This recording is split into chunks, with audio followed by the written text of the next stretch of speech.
Ele nunca gritou com ela. Jamais a agrediu fisicamente ou a ofendeu com palavras. Ele a torturava com seu silêncio, sua ausência e uma tristeza perene, quase sólida, pela qual ela se sentia responsável. Sua violência era muda e por isso mesmo tão difícil de identificar. E como ele não fazia nada, demorou para ela perceber e principalmente aceitar. Aquela era uma relação abusiva.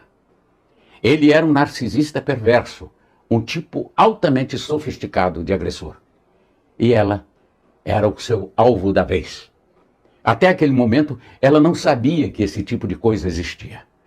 Para ela, pessoas como ele eram apenas problemáticas, marcadas por experiências de vida dolorosas e que podiam ser curadas com uma boa dose de amor incondicional que ela tinha de sobra, é claro. Se ele ainda não conseguia amá-la da maneira que ela desejava, era só uma questão de tempo, nada mais. Logo, ele seria tocado pela sua ternura e teria sua couraça de guerreiro ferido derretida. Aprenderia com o exemplo de dedicação e entrega dela e voltaria a confiar em alguém. Finalmente, ele se renderia ao amor, aquele grande amor, e seriam felizes para sempre. Fim. O que ela não sabia é que isso era impossível. E que tudo naquele universo de perversidade e perversão funcionava às avessas. Quanto mais ela demonstrava o seu amor, mais severamente ele a punia. Conforme ela alargava os seus limites de tolerância e compreensão à sua dor, mais requintada se tornava a sua violência silenciosa. Em vez de clássicas discussões, brigas, agressões, seu castigo eram mensagens não respondidas, sumiços e atrasos inexplicáveis, compromissos desmarcados em cima da hora. Ele a manipulava com seu estado de carência, tensão e melancolia sem fim. Durante aqueles meses, ela perdeu seu equilíbrio, seu brilho, sua saúde física e mental, sua vontade de viver. Ela estava devastada e ele, enfim, satisfeito. Seu objetivo estava alcançado. Ele havia destruído aquilo que ela tinha de mais valioso e que ele tanto invejava secretamente, que era sua fé inabalável no amor. Aquela mulher radiante, de beleza e alegria que ele conhecera, havia desaparecido. Era hora de procurar outro alvo, outra fonte de energia para o seu desamor. Foi neste ponto que a sua história começou a mudar. Afinal, apesar de tudo, ela ainda era uma mulher que, como todas as outras, sabe que depois da morte, o que se segue é o renascimento. O ciclo vida, morte e vida não pode ser quebrado. É eterno. Começou a se abrir com outras mulheres de sua confiança, em especial aquelas que dominam a arte da ajuda. E uma delas, exímia taróloga, entre muitas coisas, após atendê-la em sua mesa, perguntou: "Você já ouviu falar em narcisismo perverso ou perversão narcísica? Eu não sei se é este o seu caso, mas eu acho que vale a pena pesquisar." Ela então, sentindo que a pista estava correta, iniciou uma investigação sobre esse novo tema. E para sua total perplexidade, encontrou milhares de ocorrências na internet e descobriu que ela não era uma exceção no complexo mundo dos relacionamentos afetivos modernos. Ela fazia parte da regra das relações tóxicas e abusivas e não sabia. Foi um baque. À medida que lia matérias, teses e relatos, afundava na cadeira como se um buraco gelado se abrisse abaixo dos seus pés. O quebra-cabeças começava a ser montado com a análise de especialistas, entrevistas e testemunhos de centenas de mulheres que, como ela, foram alvos de narcisistas perversos. Mulheres fortes, com alto nível de instrução, bem-sucedidas, bonitas, cheias de vida, este era o perfil de muitas delas.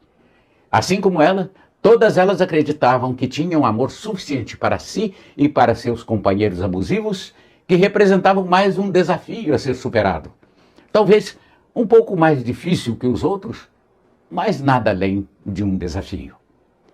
É aí que existe o encaixe perfeito e o jogo perde-perde começa. De um lado, alguém disposto a dar tudo. De outro, alguém determinado a não aceitar nada. O narcisista perverso apenas toma quando lhe convém. Antes desse episódio, ela achava que narcisistas eram aquelas pessoas apaixonadas por si mesmas e que sempre se achavam o máximo. Na cabeça dela, eram aqueles caras super vaidosos, identificados com sua beleza e seu êxito social, sempre rodeados de belas mulheres. Ela jamais se envolveria com um tipo desses. Claro. No entanto, descobriu na sua experiência que os narcisistas são pessoas que criam um personagem, se apaixonam por ele e vivem em função de sustentar essa figura fictícia, custe o que custar e a quem custar. Ele pode ser, inclusive, o doente, o fracassado, o perseguido, o azarado, a eterna vítima. No caso dela, esse personagem era o triste. Sobre sua cabeça havia sempre uma nuvem escura, mesmo sob o sol mais lindo de um dia de verão. Mesmo com ela, com todo o seu amor servido em uma grande bandeja de ouro. Nada foi suficiente, nunca.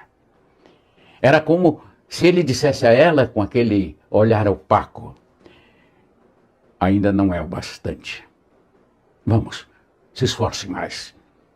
Não fique feliz ainda, porque eu não estou. Sua tristeza era uma adaga sempre cravada no peito dela.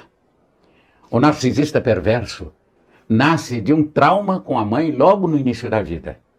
Segundo o que se sabe, este transtorno de personalidade acomete principalmente homens. Quando bebê, este sujeito não recebe o amor que precisa de sua mãe. O que pode acontecer por diversos motivos, voluntários ou não. E a partir desta dor, ele cria um personagem que será alimentado por toda a sua vida e que terá como função principal punir o mundo, que é o seu eterno devedor, assim como a sua própria mãe. Ele não cria vínculos afetivos. Ele não é capaz de amar. Ele é doente. E você, mulher, não é capaz de salvá-lo. Você não será a exceção. Será o próximo alvo. Não importa o que você faça ou o que você dê. Ele vai desprezar, mas vai tirar de você aquilo que lhe é mais precioso e nunca vai entregar o que você mais deseja. Em casos mais graves de narcisismo perverso, que pode chegar à psicopatia, as agressões são verbais e físicas, podendo chegar às vezes até a morte. Por mais que tente se enganar, colocando numa balança viciada os prós e contras desse tipo de relação, que muitas vezes é rotulada como a relação dos sonhos, no fundo, toda mulher sabe quando não está sendo amada e não o será. Para algumas, a aceitação desta realidade emerge em poucos dias, mas para outras, às vezes custa uma vida inteira. Para ela, a experiência durou cerca de 1 ano e foram necessários quase 9 meses de recuperação. Neste período, ela recorreu a toda a ajuda que conseguiu. Foi um intenso processo de cura que começou com este entendimento racional do tipo de pessoa com a qual ela estava lidando e da relação que estava sustentando. Depois veio a parte ainda mais difícil: admitir que não era uma vítima e olhar para si mesmo com total sinceridade para descobrir que uma parte sua atraiu um narcisista perverso e, acima de tudo, se sentiu atraída por ele. É duro admitir que só atraímos aquilo que nos é semelhante e logo toda aquela perversidade e perversão se encontrava em algum nível dentro dela mesma. Essa é a verdade que nunca dói e que liberta. O que dói é a mentira. Ela entendeu que tinha atraído e se sentiu atraída por uma parte dela mesma que estava sendo negada e que foi representada através deste parceiro que tanto amou de uma maneira superdimensionada para que ela agora, sem saída ou desculpas, pudesse, enfim, reconhecê-la, aceitá-la e curá-la.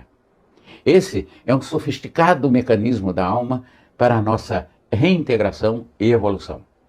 Quando algo que precisa ser visto e transformado em nós é excluído por conta do nosso auto-julgamento, atraímos inconscientemente situações e pessoas que possam representar no palco da vida estes aspectos da nossa própria ignorância, como a injustiça, o preconceito, inveja, culpa e violência. Tudo não passa de artifício para fazermos o caminho de volta ao amor. Para fazer este percurso, ela contou com todo tipo de auxílio. Pessoas, principalmente mulheres, que a ajudaram em processos de limpezas, cortes, cura e reconexão com sua própria alma. Sem elas, não teria conseguido sair daquele ciclo vicioso de sofrimento, culpa e punição.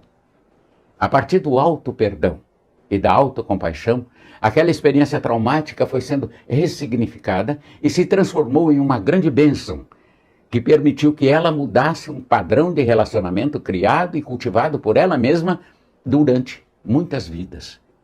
Aquele homem que, em algum momento, ela considerou como algoz, hoje ela o vê como um verdadeiro mestre. Um ser humano que, como ela, está no seu processo único de evolução e que, no seu próprio tempo, encontrará por si mesmo meios de se curar.